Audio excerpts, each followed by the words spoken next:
Panglima Angkatan Bersenjata Lebanon periode 2017-2025 Joseph Aoun dilantik menjadi Presiden ke-14 Lebanon pada Kamis 9 Januari 2025 di Parlemen Lebanon di Beirut.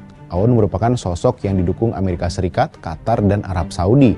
Ia dinilai dapat menyatukan berbagai aliran politik sektarian di negara yang tercabik-cabik oleh krisis ekonomi dan perang itu. Bagaimana nasib Lebanon di tangan Aoun? Dalam pidato pelantikannya, Aoun menegaskan pemerintah akan mengendalikan senjata. Pesan itu penting di negara yang lebih dari setengah abad punya beragam kelompok bersenjata tersebut. Sebagian kelompok malah lebih kuat daripada militer Lebanon itu sendiri. Diketahui sejak 1998, Presiden Lebanon diduduki mantan Panglima Angkatan Bersenjata. Mereka adalah Emil Lahoud 1998-2007, Michel Sulaiman 2008-2018, Michel Aoun 2016-2022, lalu kini Joseph Aoun mulai 2025. Lahir pada Januari 1964 di Shin El-Fil, pinggiran utara Beirut, Joseph Aoun mendaftar ke Akademi Militer Tentara pada usia 19 tahun. Ia masuk Akmil setelah menyelesaikan pendidikan di Sekolah Perancis di Ain Saadeh, Lebanon. Ia lulus menjadi Letnan II pada Mei 1985. Perlu 18 tahun berdinas sampai akhirnya ia meraih bintang pertama di pundaknya. Bahkan hampir 10 tahun dihabiskannya sebagai perwira pertama. Bermodal karir sebagai tentara, Joseph Aoun mendekati AS, Qatar, dan Arab Saudi yang punya peran penting dalam menyokong militer Lebanon.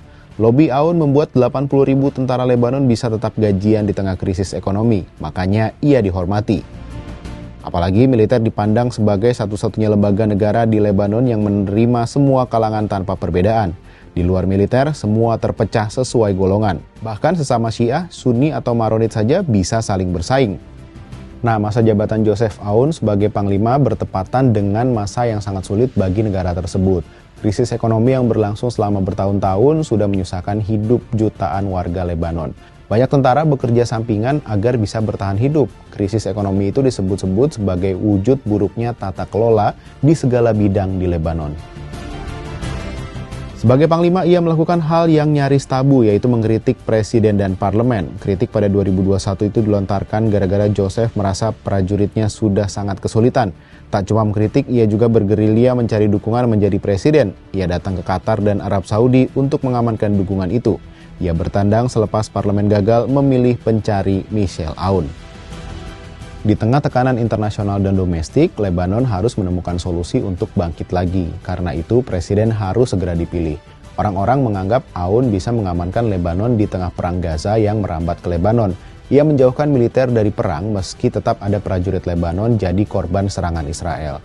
Saat gencatan senjata disepakati, baru militer maju. Aoun dipandang berperan penting menerapkan gencatan senjata itu. Kini setelah menjadi presiden, kiprah Aoun dinanti masyarakat Lebanon. Sampai jumpa di Bahas Peristiwa berikutnya.